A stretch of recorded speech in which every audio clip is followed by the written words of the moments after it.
5월달은 가정의 달입니다. 여러분 혹시 가정의 달을 우리나라에서 언제부터 시작한 것인지 아십니까? 제가 검색해 보니까 1970년도부터 시작했더라고요. 1970년도. 그래서 5월달을 가정의 달로 이제 선정해서 지키고 있습니다. 또 한 가지 여쭤볼까요?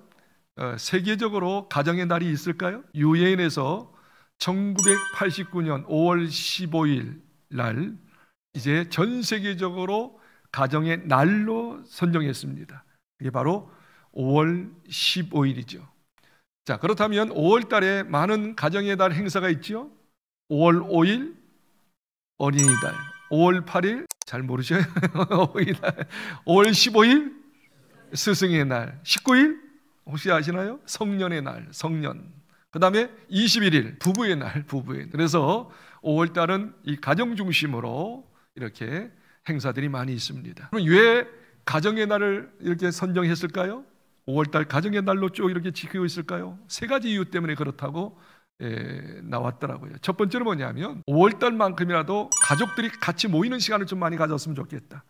같이 모여서 이야기도 하고 식사도 같이 하고 할 수만 있으면 1박 2일 정도 여행도 하고 그런 시간을 가졌으면 함께하는 시간을 갖도록 하기 위해서 가정의 날을 선정한 겁니다. 두 번째는 뭐냐면 감사를 좀 표현을 해보자. 피차간에 참 고맙잖아요. 감사하잖아요. 감사 요소가 많잖아요.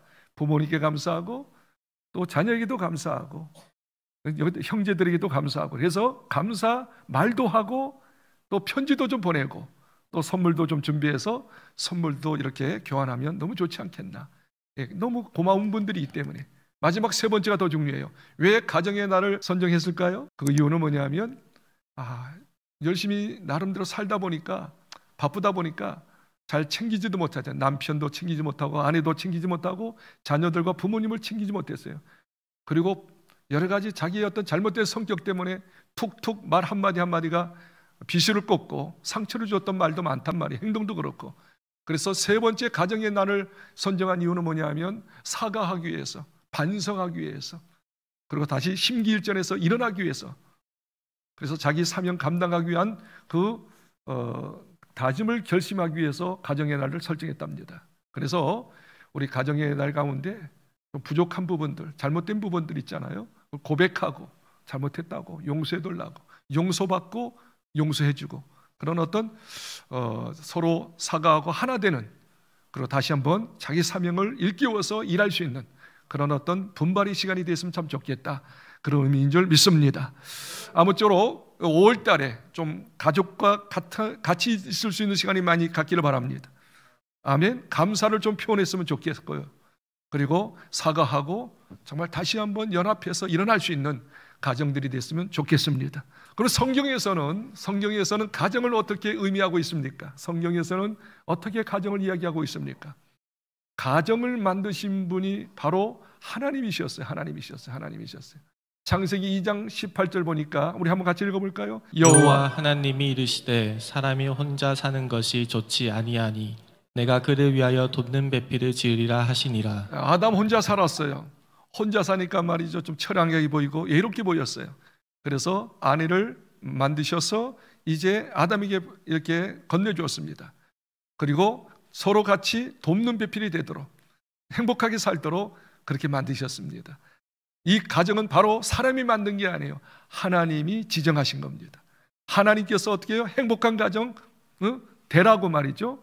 이제 남편도 아내도 붙여준 거예요. 자녀도 붙여준 거예요. 그래서 이 세상에서 에덴 동산 파라다이스 천국을 만들으라고 그렇게 허락하신 줄 믿습니다. 그러면서 창세기 2장을 통해서 볼 때 하나님께서 가정을 만드신 네 가지 이유가 있더라고요. 자, 네 가지 이유. 첫 번째는 뭐냐면 하나님께서 가정을 허락하신 이유 첫 번째는 서로 돕는 배필이 되도록. 돕는 배필은 뭐냐면 상대방의 부족을 채워주는 겁니다. 그 부족을 막 지적하고 야단하는 게 아니라 그 딱 부족함이 보여요. 단점이 보여. 그것을 어떻게 해요? 나의 사명으로 알고 채워주는 일을 하도록 하기 위해서 가정을 세우는 거예요. 그래서 가정에서는 절대 비판이 있어서는 안 돼요. 그리고 잘못된 것을 막 지적해서는 안 돼요. 채워주는 삶이에요. 채워주기 위한 그 이유 때문에 가정을 세운 겁니다. 두 번째 이유는 뭐냐면 살리는 말을 하기 위해서 가정을 세우신 거예요. 아담이 이르되 이는 내 뼈 중에 뼈요 살 중에 살이라 이것을 남자에게서 취하였은즉 여자라 부리리라 하니라. 네, 아담이 하와에게 아내를 보는 순간 뭐라고 합니까? 뼈 중에 뼈요 살 중에 살이로다. 이걸 지역하면 이거예요. 나 당신 없으면 못 살아. 당신 때문에 내가 행복한 거야, 기뻐하는 거야. 그래서 어떻게 해요? 최고의 아주 칭찬의 언어죠. 감사의 언어죠. 그렇기 때문에 가정에서는 말이죠, 이 살리는 언어, 고마움의 언어, 사랑의 언어, 그죠? 힘을 주는 언어, 격려의 언어. 어떻게 아멘들이 전혀 없습니까? 그래서 그 말을 듣고 막 살아나야 해. 사랑을 느껴야 해. 힘이 용솟음쳐야 해. 그래서 가정을 세운 이유는 뭐냐면 비판의 말, 단점을 이야기하는 말, 지적하는 말 아니라 그 사람을 어떻게 높여주는 말, 인정하는 말, 사랑의 말, 격려의 말, 소망의 말을 주어서 힘이 나도록 살리는 말이 넘치도록 하기 위해서 가정을 세우신 줄 믿습니다.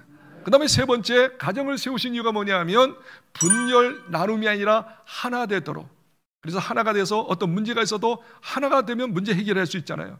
그리고 하나 돼가서 어떤 목표를 이룰 수 있잖아요. 하나 되도록 하기 위해서 가정을 세우신 거예요. 24절을 읽겠습니다. 이러므로 남자가 부모를 떠나 그의 아내와 합하여 둘이 한 몸을 이룰지로다. 이거 보니까 둘이 한 몸, 둘이 따로 국밥이 아닙니다. 하나 되는 거예요. 하나 돼가지고 어떻게 해요? 어떤 목표를 가지고 목표를 이루는 거예요. 어떤 문제가 있으면 연합해서 어떻게 해요? 합력해서 문제를 해결하는 것이죠. 그래서 하나 돼서 큰 목표를 이루어라, 문제를 해결하거라, 그런 의미에서 가정을 세우신 줄 믿습니다. 그 다음에 마지막 네 번째가 중요해요. 네 번째는 아까 계속 언급한 것처럼 절대적으로 상대방의 허물, 죄를 드러내지 않고 덮어주기 위해서 용서하기 위해서 가정을 세우셨다. 25절 읽겠습니다. 아담과 그의 아내 두 사람이 벌거벗었으나 부끄러워하지 아니하리라. 여기 보니까 벌거벗었으나, 이게 뭐예요? 수치가 드러나는 거죠. 잘못된 게 드러나는 거죠. 죄가 드러나는 것이죠. 그거 지적했다고요? 부끄러워하지 않았어요. 왜 부끄러워하지 않아요? 용서할 걸 믿었으니까. 할렐루야. 그렇죠? 드러내지 아니하고 덮어주고 오히려 용기를 주고 괜찮아. 당신 다 잘할 수 있어. 힘내. 하고서 용기를 주면서 중요한 것이 있어요. 끝까지 가는 겁니다. 나눠지지 않고 끝까지. 할렐루야. 그래서 진정한 사랑은 뭐냐면 베드로전서 4장 8절에 있는 것처럼 참사랑은 허다한 죄를 덮느니라. 할렐루야. 그리고 참사랑은 뭐예요? 고린도전서 13장에 있는 것처럼 사랑은 오래 참는 거예요. 13장 7절에 보니까 오래 견디는 거예요. 끝까지 견디는 거예요. 그래서 마지막 최후에 웃는 자 되는 것이죠. 그래서 가정을 세우신 이유는 뭐냐면 바로 허물을 덮어주고 끝까지 가기 위해서, 천국까지 같이 가기 위해서 세워주신 줄 믿습니다. 그런데 오늘날 가정을 한번 살펴보세요. 참 안타깝죠. 오늘날 가정은 한마디 말해서 건물은 있는데, 집은 있는데, 하우스는 있는데 패밀리, 가족은 없는 거예요. 가정은 없는 거예요. 건물은 있어요. 이 좋은 아파트 살아요. 빌라에 살아요. 어떤 사람은 돈이 있어서 전원주택도 져요. 그렇지만 어떻게 해요? 집은 있는데, 건물이 있는데 가만히 커튼 열고 들어가 보면 티각티각 싸워. 남남이야. 남보다 더 못해. 진정한 가족이 없어요. 가정이 없어요. 기가 막히죠. 이런 상황 속에서 성경은 오늘 말씀하십니다. 사도 바울이 그때 당시에도 말입니다, 소위 믿는다고 하는 사람들이 가족을 등한히 여기는 경우가 많이 있었던 것 같아요. 그래서 질타하면서 이렇게 이야기합니다. 누구든지 자기 친족, 특히 자기 가족을 돌보지 아니하면 믿음을 배반한 자요 불신자보다 더 악한 자니라. 예, 여기서 두 가지를 한번 살펴보시기 바랍니다. 오늘 본문 말씀 여기 보십시오. 누구든지 자기 친족, 자기 친척들이죠, 지인들이죠. 그런데 여기서 단서를 붙입니다. 특히 자기 가족을 돌보지 아니하면.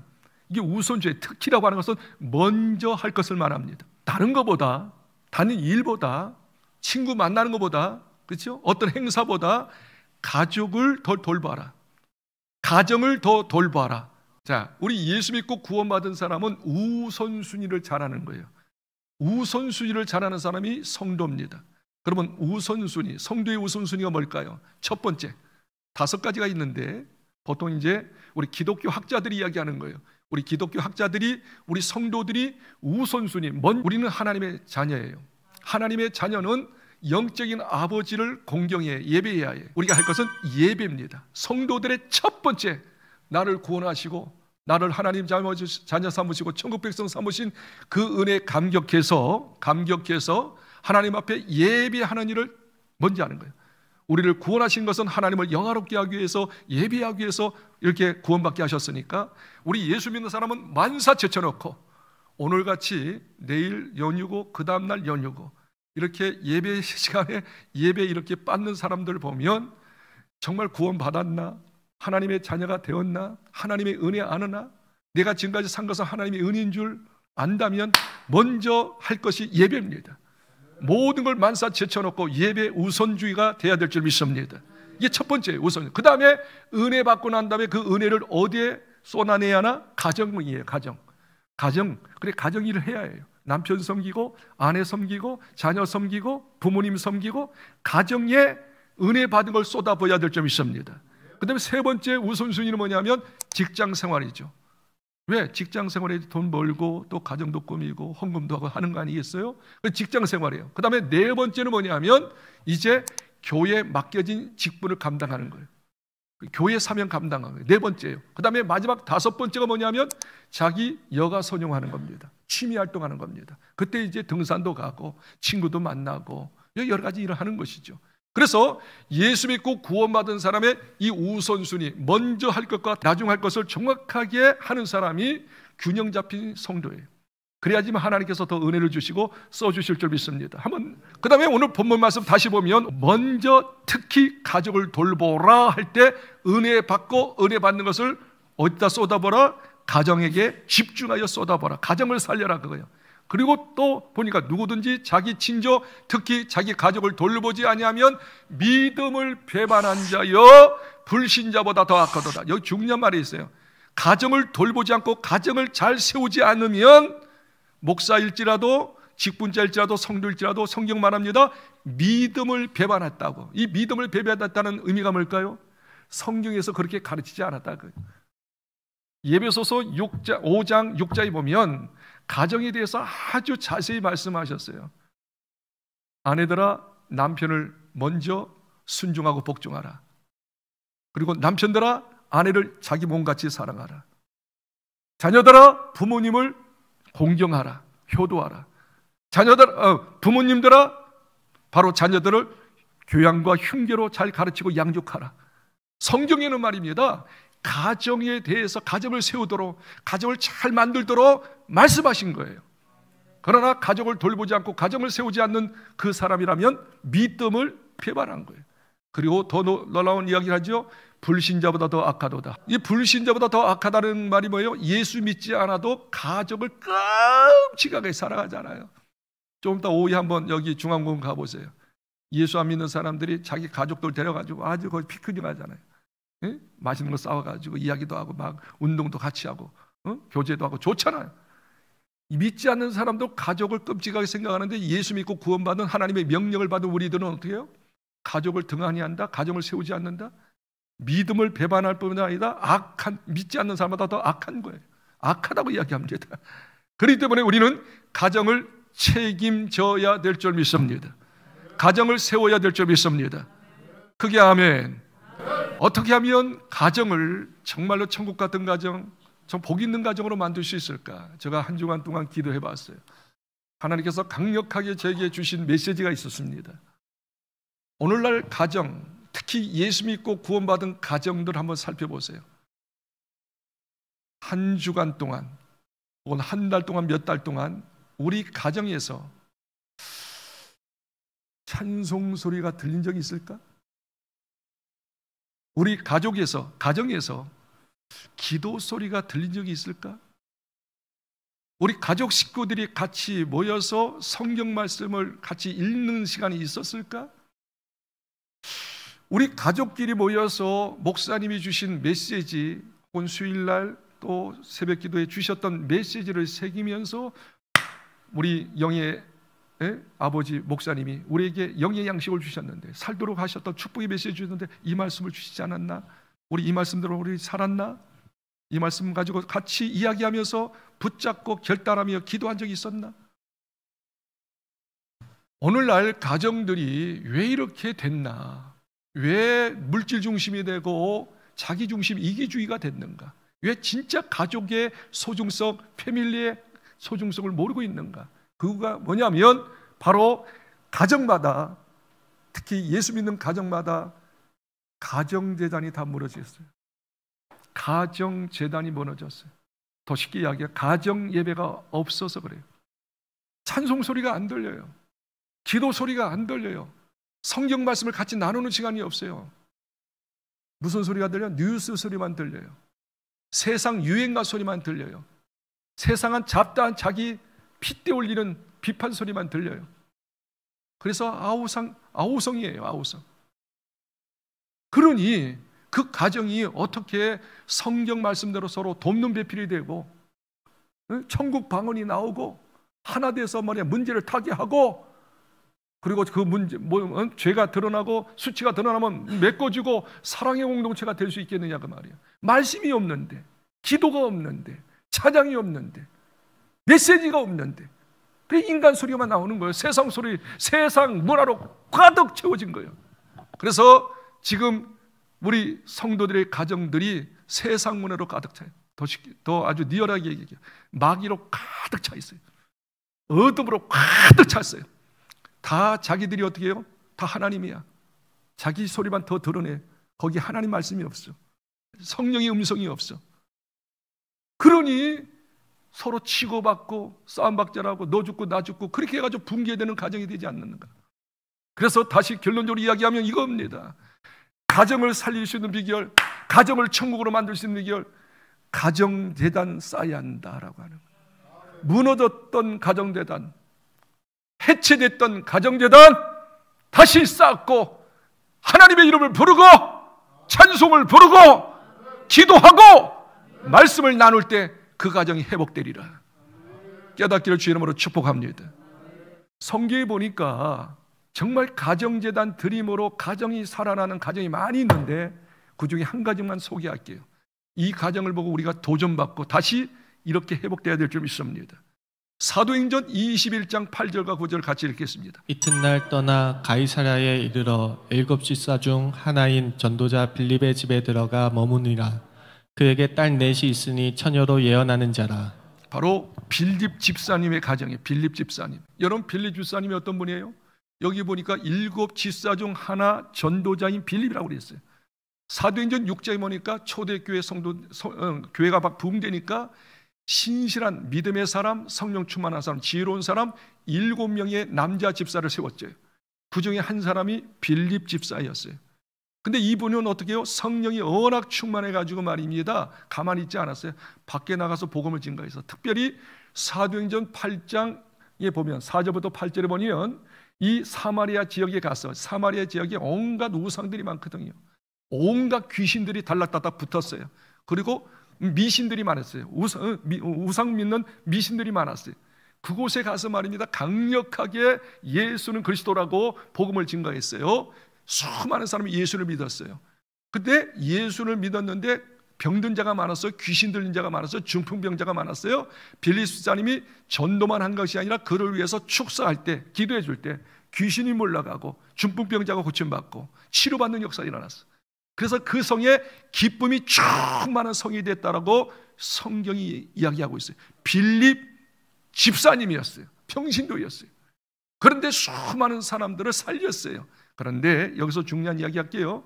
그렇게 교회에서만 열심히 하고 전도만 열심히 하고 많은 사람을 고쳐주기만 한 것이 아니고, 낮에는 그렇게 하실지라도 반드시 저녁에는 자기 집을 지켰어요. 자기 가족을 지켰어요. 딸이 넷이 있었는데, 딸 부자였어요.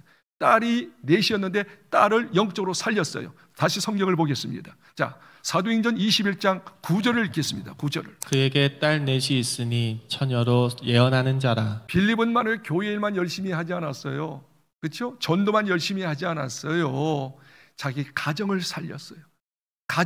저녁에는 반드시 가정으로 돌아왔어요. 아무리 바빠도 가정에 들어왔어요. 들어와서 뭐 했겠어요?